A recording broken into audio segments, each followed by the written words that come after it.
Hello, everyone, and welcome to laughingplace.com's Day 1 TCA recap. I'm Rebekah Mosley, the co-founder of Laughing Place, and with me is Alex, who is a member of the Television Critics Association and does a lot of the television recaps and reviews around here at Laughing Place. Hey, Alex, so how was Day 1? It was good. Not day one of like the TCA summer press tour, but it's day one of the Disney trifecta. So today was FX and Freeform. For those tuning in, curious what the rest of the week entails, tomorrow is Disney Plus, and then the day after that is going to be Hulu and the Onyx Collective to wrap it all up. Very cool. So, okay, so today, day 1 for us, because Laughing Place focuses on Disney company brands and networks. So we're going to talk about the presentations from the FX networks and Freeform. So that's what you're going to find here. Apparently, Ben wants to know if this is your hotel room for TCA. Very important question from Mr. Breitbart over there. It's all virtual again. It was supposed to be in person, and that changed thanks to a little something called BA5. So. Oh no! I'm at home. How quickly did the transition happen? How long did you have before you realized you're not going to have to travel? They made the announcement. What was it? The Thursday, the first day of Comic-Con, and this all was supposed to start last Monday, a week ago, from yesterday. So. It's interesting because since they had to do the flip to virtual, everything kind of got spread out. So these days were carved out originally for Disney. They stayed on their schedule. Everything else got shifted. So now this is going into September and October, but it was originally going to wrap up by like August 15th. Okay. So I guess what I'll ask is, how did the day start? Where did we start off today with TCA? Yes, well, this is my third TCA press tour, and historically, FX begins with an executive session, but they've kind of flipped the script today. They did the executive session last, and so we started with a show that's coming on, I believe, August 30th, called The Patient. And The Patient, I guess I can't really give a review yet because the embargo hasn't lifted, but as you can see from the image, it stars Steve Carell. It is a drama. And then Domhnall Gleeson, who people will recognize from things like Star Wars, the Disney era sequel trilogy, the Harry Potter franchise, and the Beatrice Potter movies. So, two kind of big names attached to this project. And it's about a psychologist, or I think he's a psychologist. He might be a psychiatrist, and his patient. And I don't want to give anything else away. I went into the screener blind. This was really cool, and getting to hear them both talk about filming this together. Steve Carell credited Domhnall Gleeson as being, I think he said, the best screen partner he's ever had. And when you think about all of the people that Steve Carell has worked with, especially going back to the Office era, and how many of those actors have gone on to do tremendous things since then. That's pretty big coming from someone like him. So that was really interesting. And he's not a stranger to drama by any means, but it's different for him. And this was much more on the suspense level. And the other thing that was fascinating about it is, at least the first episode, it's not an hour, it's like 20 minutes. So it's like sitcom length, but very dramatic, and it was really well done. The showrunners, and I saw a tweet scroll by today, seemed to really appreciate the fact that they had that 30 minutes. They didn't feel like they had to pad it in any way. So having seen the trailer, this for me made me very intrigued, because there's an intensity to it, and knowing that they've kept it in this 30 minutes, I'm envisioning kind of being on the edge of my seat throughout the tension that at least the trailer presents. And I don't know what the trailer presents. Like, I hadn't even read a synopsis of this. What does the trailer make it seem like is happening? Through the trailer, we see someone has come to a therapist for help, and the help he needs, and puts the therapist in trouble. And yes. so you see that the therapist is both trying to help this individual, but you have the impression that seriously he's going to be also helping himself. And Yeah, this patient definitely crosses a morality line at yeah, which any working professional would feel a moral obligation to contact authorities. yes, Um, and yes. so he finds himself really in over any therapist's head. Freud And certainly would have been lost on it. on Laughing Place, we do have the trailer that was released. So if you want to know more about this and go into the series, which is coming to Hulu August 30th, it'll be over at Hulu. It's a 10-episode limited series, and we have that announcement on Laughing Place. We'll have a link below once we finish with our chat here. And then once the time comes, I'm sure Alex will be sharing his thoughts on the series. Hey, Big Boy Productions, thanks for stopping by. And yes, Ben, not only did Steve Carell work with a paper company, he also did magic with Minions. For as far as I know, Ben, I'm sorry, Alex, the next show that was discussed was Little Demon. That is very correct. A big tonal shift. Yes. It's an animated series. I had like a little taste of it at Comic-Con. They did some things with it, but so what you're looking at here in that image, the woman in the driver's seat had a fling with Beelzebub, and her daughter is now in I think she's like middle school or early high school, around like 14 years old.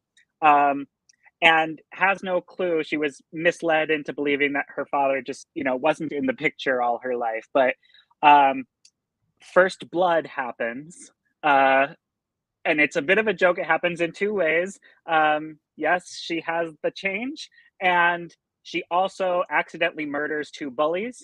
And so because of this, a like swirling cloud opens up from the netherworld, and now her dad knows where she is, so she gets pulled down to basically meet her father.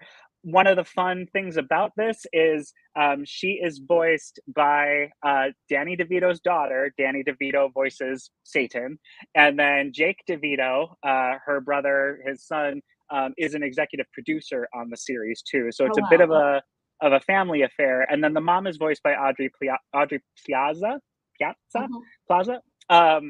And so it was a very fun panel. It had all four of them on there, plus Darcy Fowler, Seth Kirshner, Kieran Vala, and Dan Harmon, who's an executive producer on it. Dan Harmon talked a little bit about how he kind of got the ball rolling and then stepped back and let the show kind of morph into what it was, but just kind of helped steer it. The three kind of creators / writers on the series all have a background in horror. This is obviously an adult animation comedy. This is going to be TV mature. And one of the questions was even about some of the things that they're able to show in this, that because it's animation, they're allowed to get away with, whereas a live action series would be censored. Okay. So, and they talked about how, in terms of like what FX wants, FX doesn't step in for anything. So basically, whatever standards and practices says is okay, they're doing. But they did say they had to cut some things that standards and practices negated.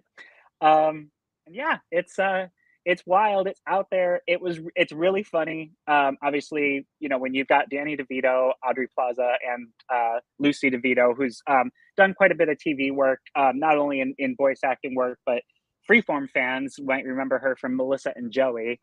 She was a regular on that series. Okay. So yeah, this one's funny. I'm not generally into the like edgier adult animation. I'm wearing my Simpsons shirt, and that's considered adult animation, but it's not on the like South Park level. Right. Whereas this was over Definitely. that Yeah. line. One of the tweets that caught my eye from the Little Demon account was the discussion of, is there a limit to how many F-bombs you get? And it described the whole cast as shaking their head no. So it sounds like it's definitely pushing that adult animation envelope. Elements of it that caught my eye are the guest stars that they listed. They talk Mel Brooks, they talk Arnold Schwarzenegger, Rhea Perlman, Dave Bautista. These are, all really familiar, big familiar names. So it'll be interesting to see how they're showcased in a story about Satan and his Antichrist daughter. And Rhea Perlman, obviously Danny DeVito's ex-wife. She's the mother of Lucy and Jake, and so I think that'll be a funny thing too. It'd be kind of funny if she voices God as like I'm the flip side of the Satan, and then all of the creative team are Jewish as well, and they specifically made the family Jewish. And they said they don't get to it really in season 1, but they did that all by design because they have a longer term vision for the show. Because one of the things they made clear was when the devil pulls her in, when Satan pulls her to this underworld, they're not in hell. They're in this like metaphysical realm, and there's a reason why he's there. It sounded like they have more to say. Somebody specifically asked, where does this fit into the fact that they're Jewish? And there's a difference in the afterlife depending on what you believe. So there you go. So that is Little Demon. It's coming to FXX August 25th, and then that's why they can do all the Fs. And then it'll move over to Hulu. It'll be streaming on Hulu. Let's see. Next up, Alex, I have season 4 of Atlanta. Apparently, this is going to be the final season for this hit series. Yes. Yeah. And that was by design. Actually, at the last TCA, when season 3 was about to launch, Donald Glover, who obviously his career has taken off in a number of different ways. But he's the creator, the showrunner, the executive producer. He directs, he writes, he kind of does everything. Plus, he stars in it. And so he is the one who made the decision to end it. We knew that at the beginning of season 3 that it was going to go through season 4 and be done. And so they talked a little bit in this panel about the themes of it. One of the things that I didn't realize is I have never actually seen an episode of Atlanta, but I know it's got a big following and people really love it. But I guess there's been some pushback within the Black community, particularly about how this show depicts Black people in Atlanta and specifically Black women. So somebody asked that question of Donald Glover, and he said from his perspective, he feels like the people who feel that way don't know what it's like to be a Black person in Atlanta specifically, which is what he's basing this on, is his own experience and the experience of his friends. So that was interesting to hear him kind of defend the show against some criticism, which I didn't even realize was there. I had no clue that there was any criticism or backlash within the Black community towards Atlanta. But this is going to be the final season. You can catch up on all 3 previous seasons on Hulu right now. And this season does take the crew back to Atlanta, which the last season they were in Europe, partially as a result of the pandemic. It was much easier to film there. So. Okay. And this series is coming to FX September 15th, and it's expected to be 10 episodes?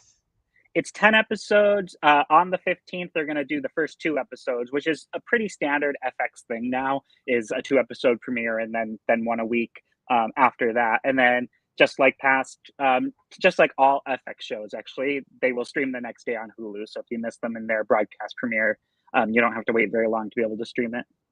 And if you want to find out more about Atlanta, you can check out the article that we'll link below. And as with all of our articles, if you are a fan of the show, just click the tag right there, and then you'll be taken to our coverage of that show. And throughout the season, if we do recaps or if there's additional news, you'll be able to find that right here, so you can stay up to date on the various TV shows and happening from those various Disney company networks. Because Laughing Place, we report on all sorts of things within that Disney universe, I like to say, because it's growing and growing, just like the universe.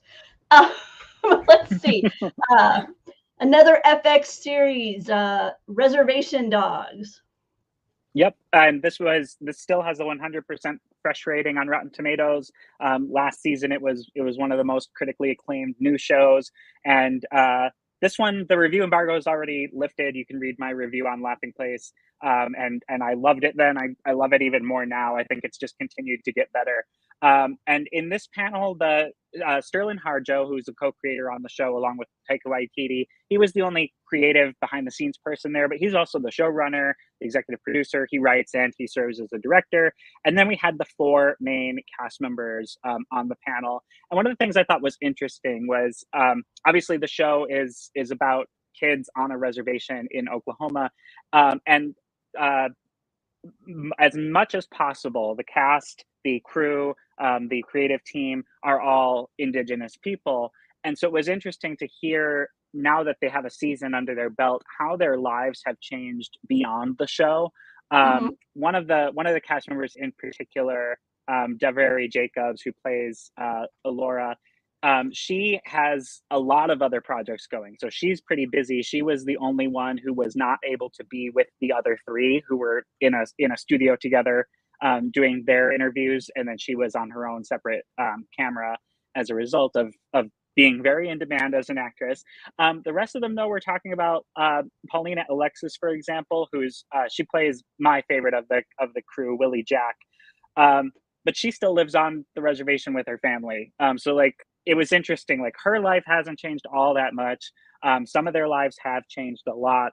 DeFaro Wunatai, who plays Bear, he was already a city boy anyway, but he lives out in New York. So he was talking about how he's kind of at a point right now where he's debating making the move to LA because he feels like he could do more in the acting space by being there. That's what I thought was kind of fascinating, was hearing from these kids who didn't have like a big acting career when the show started, and to see how things have changed for them differently. And it really is a different story for each of them. And that is a little bit about Reservation Dogs. That will be popping up on Hulu tomorrow. Oh yeah, tomorrow. And as Alex mentioned, his review is here on Laughing Place. So if you want to get a little taste of what he thought of the series before you jump in, you can give that a look. We'll have that link below. I have to admit, Hulu is not as much on my radar as it probably should be, but that series sounds very, very interesting and a neat idea. Different part of our experience in America that it's very different than my own, and hearing the desire for I want to say authenticity. So yeah, Big Boy keeps asking if we're live. Yeah, we're live. We're here. Live. See, yep, we're here. We're chatting like, about today.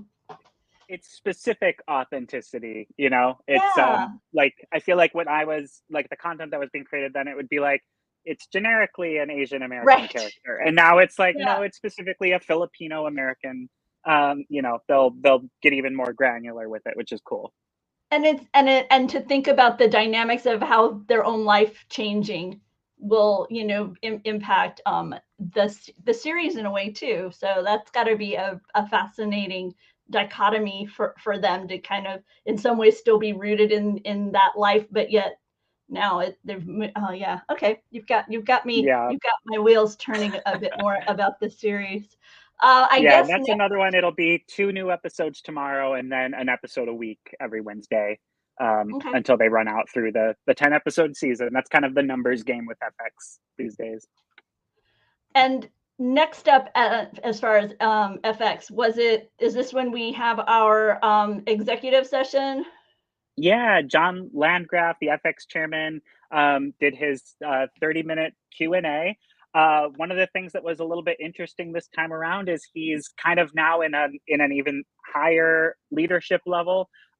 So he used to basically oversee FX as a network. Now he oversees FX as a brand. And somebody asked for clarification, what does this mean? And so he talked about the FX logo. And if you notice on all of the titles of everything now, they now have this yellow FX brand above it. It's almost like its own brand tile, even though they're not on Disney Plus.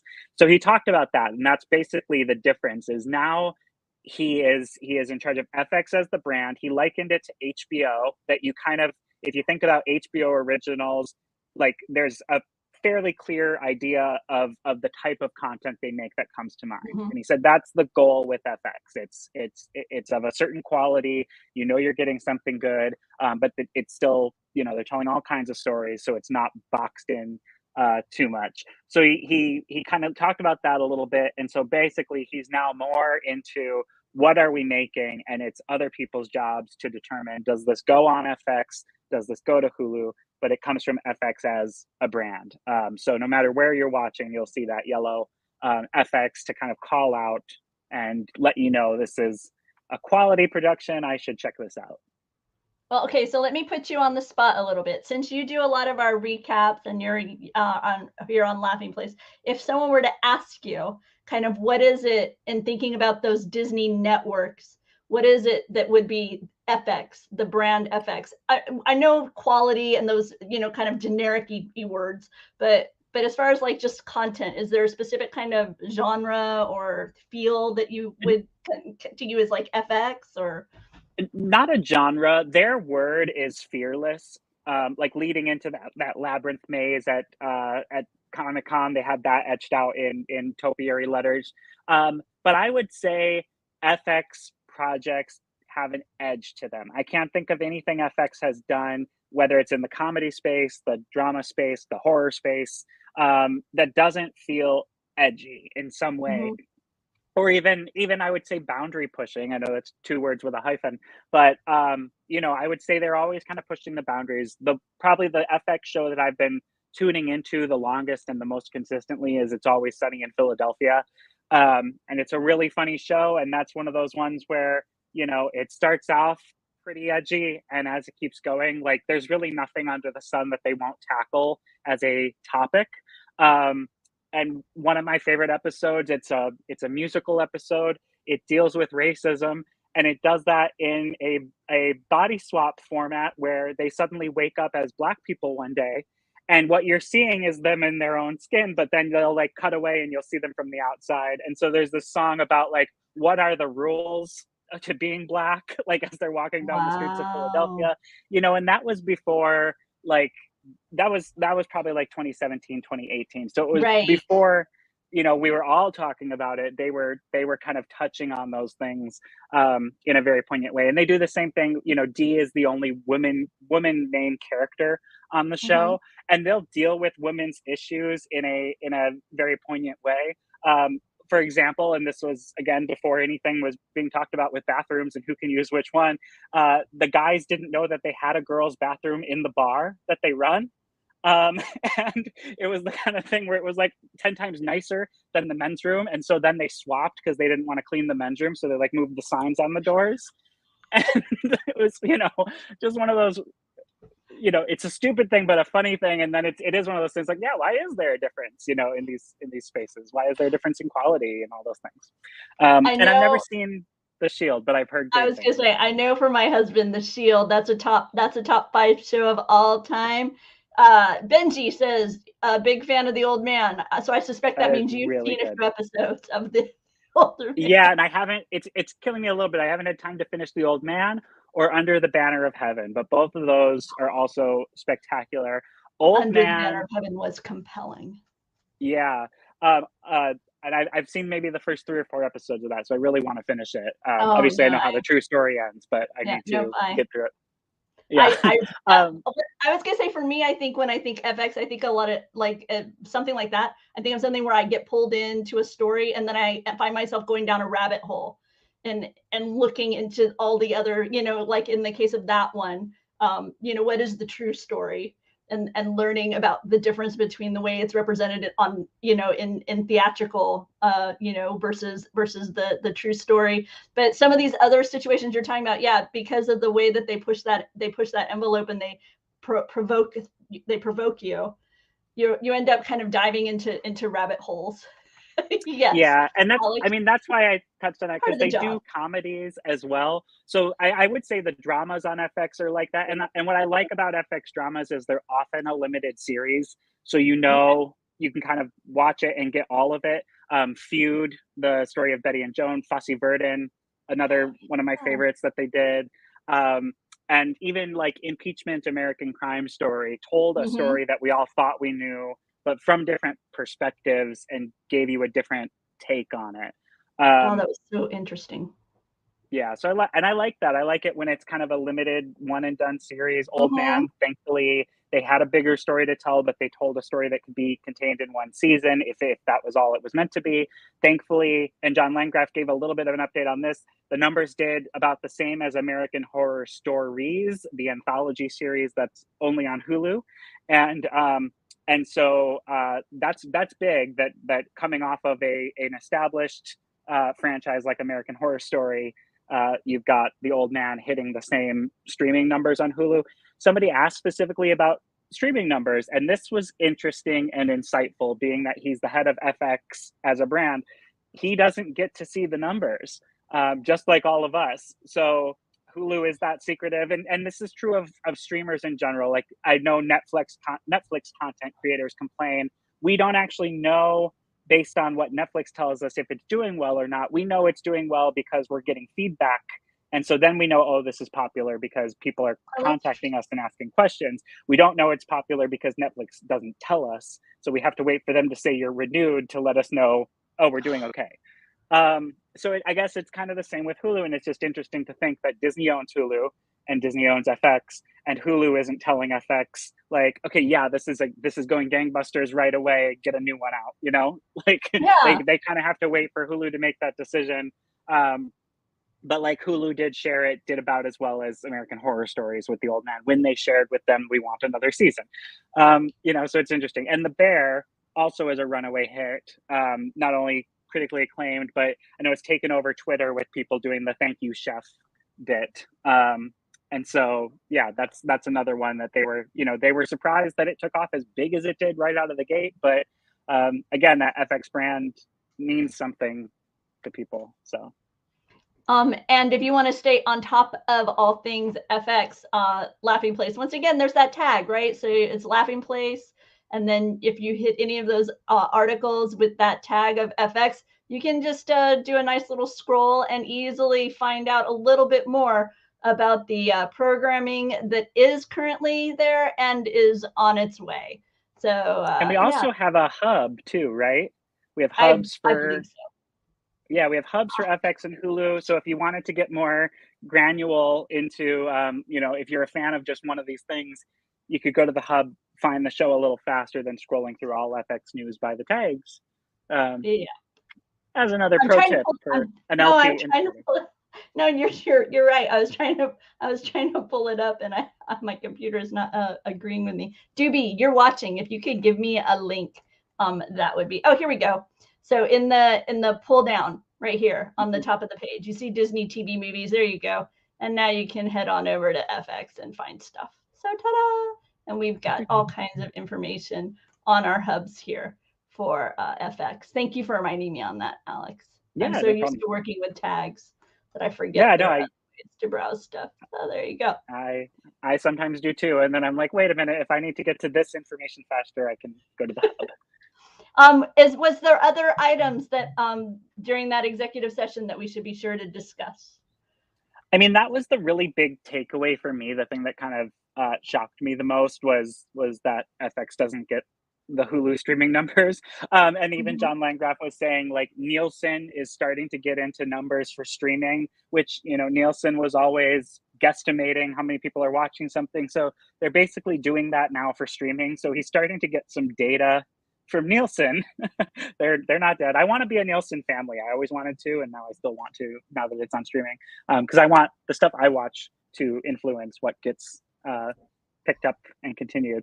Um, but no, that was the main thing. The other fall FX shows, they touched on them, like they teased it real quick, but other than like the announcements that were made, like Elizabeth Boss in the Veil, or some like some season premieres, I don't remember anything that was like, oh, I should be clued into this.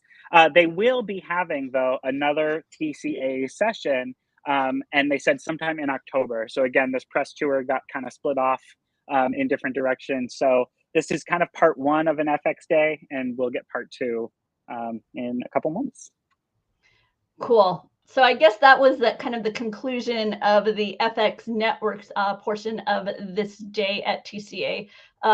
Then we moved on to Freeform and the various programming heading over to that network. If you were to give somebody a little description of what Freeform is in comparison to, say, FX or other Disney networks, how would you couch Freeform? I view Freeform as kind of like, if you're familiar with the mall and Gap owns Old Navy and Banana Republic, and the trend is you go from Old Navy in your tween and teen years to Gap in your 20s to Banana Republic as you mature. I view Freeform as that in-between space for Gotcha. Disney Channel to ABC and FX and all these others. Freeform is very much, in my opinion, the like young adult network, the like I'm still in high school or I'm college aged network. And ABC Family, despite its name, had very much become that by the end, before they rebranded it Freeform. So that's kind of the sweet spot that I see Freeform existing. And typically their content, the age range that they're focusing on as lead characters, is in there as well. So I feel like that's the case. And that was certainly the jam with the series that were highlighted today. We started off with a very brief intro from Freeform President Tara Duncan, during which she announced that the, what's it called? The Good Trouble, a spinoff of The Fosters, Good Trouble, which is still airing its 4th season, has been renewed for a 5th season. And that is still, it's currently their longest running show that's still active, and seems to still be doing popular. And then the focus was on a brand new show, which they kind of, they already had announced it last February, but it had a name change. It was originally called Night and Day, or Day and Night. Now it's called The Come Up. And they basically announced who's in it. It's an unscripted series. They talked a little bit about it as it's more documentary, but to me, the line between documentary and reality seemed quite blurred here. It follows 6 up-and-coming artists, each in different fields in New York City.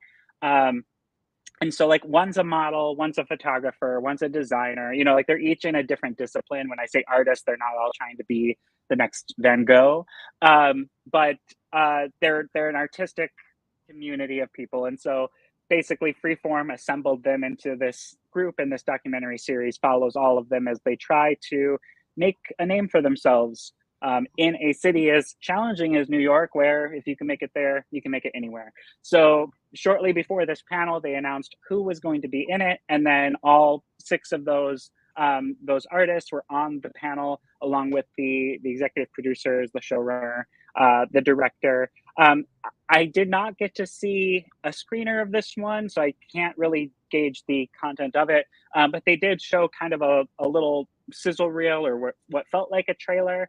I will say, being in my mid-30s, it's probably not aimed at me, and I feel generationally removed. Yeah, I feel generationally removed enough from this. And to that point, I would say, like, I'm typically not, unless it's documentary, I'm typically not into unscripted, non-competition type projects. So, like, this to me reads more reality. It's kind of like, they're not the Kardashians, they're not the Osbournes, but you should care. In sharing the name of the cast, I did a quick peek at some of their Twitter. One of the designers has previously been featured in Vogue. So you're looking at like the young names that are coming up within these industries. A lot of head of state designs, that's the design company, were featured at the Met Gala and things like this. So it's like Alex was saying, I think I'm also a little aged out on this, but that is it's called The Come Up. It's gonna I'd rather watch debut. The Old Man. It's gonna debut September 13th. They're gonna drop 4 episodes back to back, and then continue to do double episode drops on Tuesdays. They're on Freeform, and then all available on to stream on Hulu the day after they air. And so you can find out more about the cast announcement. You can check out their various. They have a lot of them have socials, Instagram, Twitter, so you can get a feel for the cast if you're wondering, is this my cup of tea? So you can find out. But if you're interested in the fashion design industry, modeling, that area, it really seems to be that's the focus of young people trying to make their way in that aspect of entertainment. Next up is Grownish, which I can't believe is like still it's like on a 5th season, which I can't believe. And what's interesting, obviously, is Grownish is now the last of the ish shows that's still running. And so what's interesting is here in season, I think they're in season 5, Marcus Scribner Jr. from Blackish makes the series jump. And so he talked about that. It was quite the surprise to him. He wasn't expecting it.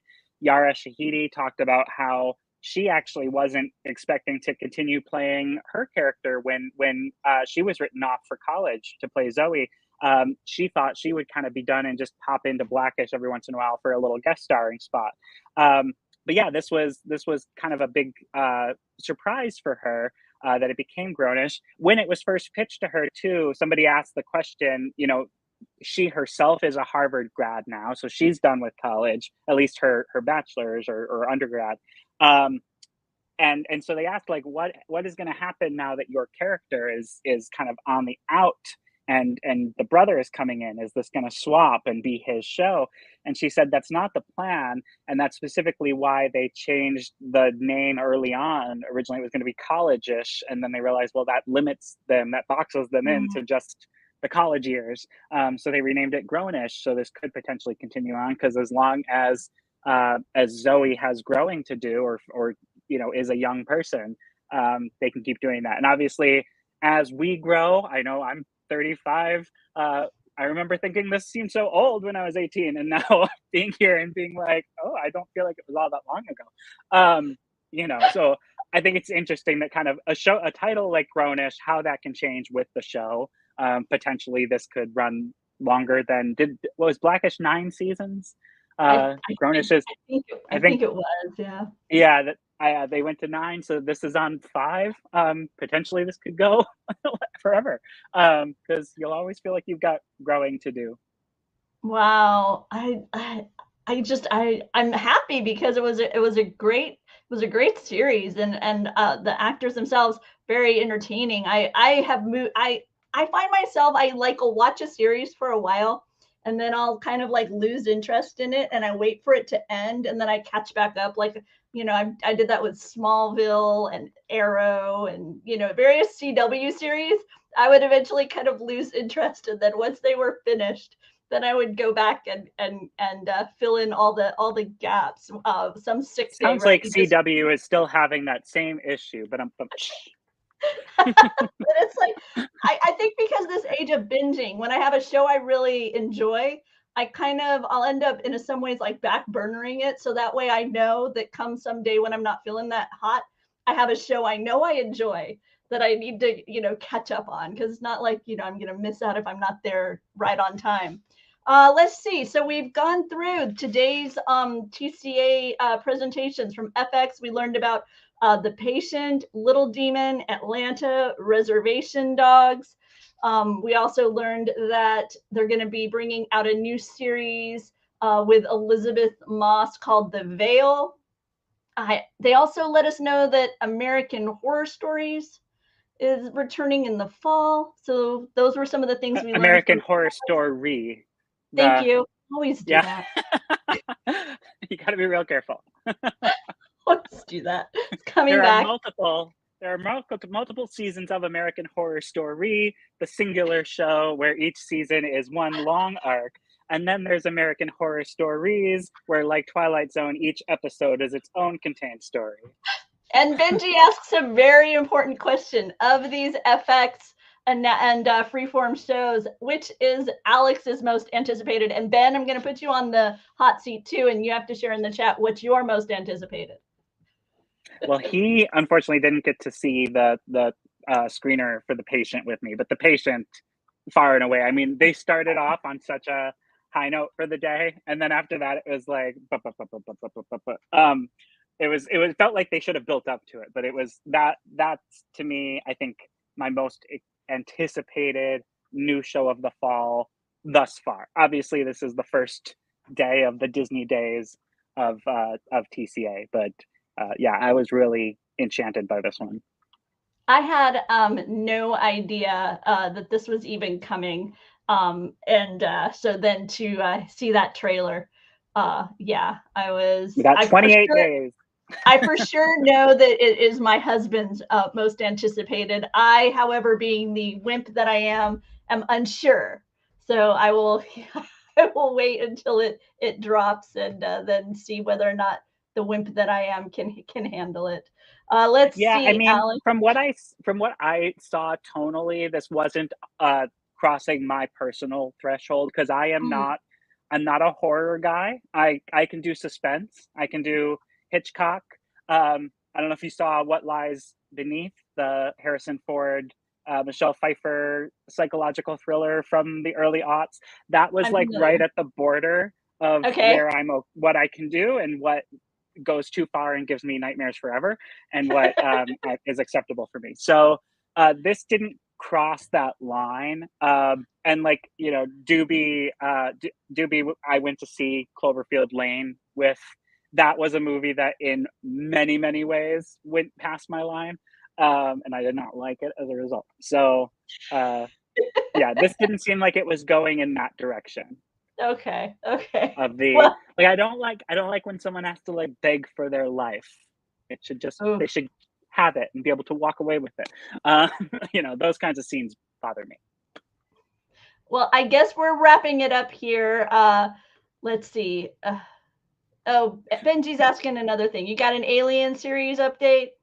I guess I didn't realize it was news, but yeah, John Landgraf said that all of the scripts have been turned in. So all the scripts have been turned in. There we go. I guess that means they're done writing it before they start filming it, because in TV and movies, the writing continues. There's new pages. People have to learn new dialogue. They prepped for a scene and then they get there and it's changed. You know, so what is this Alien series? I'm not even sure I know what we're discussing here. The hit series Alien that has crossed paths with Predator, which has a Hulu original movie called Prey coming out soon. Alien is being continued in a sequel or a series. I can't remember if it's a prequel series. This series crosses my line. Not the TV series, but the film series. Gotcha. I can watch the first one, but Siri thought I was talking to her when I kept saying series, and she. So way back when, in August of 2021, we reported the anticipated debut on Hulu in 2023. But now Alex has learned today. I wrote that. Yeah, look, there you are. There's your name in big letters. I don't remember writing this. But that this series, the scripts are in. So we know it is continuing to be developed. So there you go. Yes. And what that means for the writer is anyone's guess, because their job is not done until the show airs. Well, let's see. Tomorrow we'll bring more TCA recap here. We will be back same time, same channel, right? Tomorrow, I think is what we're doing. And yeah, I thought TCA's own Twitter account summed it up very nicely, sharing with us a little bit of Ms. Marvel as we get excited for tomorrow's presentations from Disney Plus, Disney brand television, and Nat Geo. Is there anything in particular that you know from tomorrow's agenda that you're looking forward to? Thanks, Ben. Time change, 4 p.m. tomorrow. I appreciate that. Yeah, I mean everything, and I'm starting to go through the content right now. So we're going to get updates on a non-scripted series called Growing Up, which is executive produced and directed by Brie Larson. She doesn't direct every episode, but that's an unscripted kind of hybrid documentary series. There's also a Nat Geo series, Epic Adventures with Bertie Gregory. So kind of going behind the scenes of a wildlife photographer who gets footage for National Geographic. So that should be a little bit fun. They're going to be doing a panel on Andor. So that's the kind of the big one, especially because the release date just changed. And then also the other big one, Marvel Studios, She-Hulk Attorney at Law. So kind of two heavy hitters tomorrow. Should be fun. And it's kind of a shorter day compared to FX, and especially compared to Hulu on Thursday. That's a big day in terms of like numbers of things being presented. So it's interesting to see like who's got what prepared to talk about at this stage. Awesome. So I want to remind everyone that we'll be back tomorrow at 4 p.m. to share highlights from the Disney company presentations at TCA. If you want to stay on top of all things Disney related throughout the day, be sure and follow our Twitter account. That's at laughing_place. And obviously visit laughingplace.com. We have numerous updates throughout the day covering Disney parks, Marvel, Star Wars, Disney Channel, Hulu, Disney Plus, you name it. If it's something that would cause the Disney stock to rise or fall, we're going to be telling you about it because that's what we do. We cover all things Disney company here at Laughing Place. So thanks we cover the emotional roller coaster of $sign Diz. There you go. Thanks very much, Alex, for taking some time to share your insights from today's TCA panels. And I'm looking forward to tomorrow. It'll be fun. Yeah, me too. Thanks for hosting this and putting it together. Bye, everyone. See you tomorrow.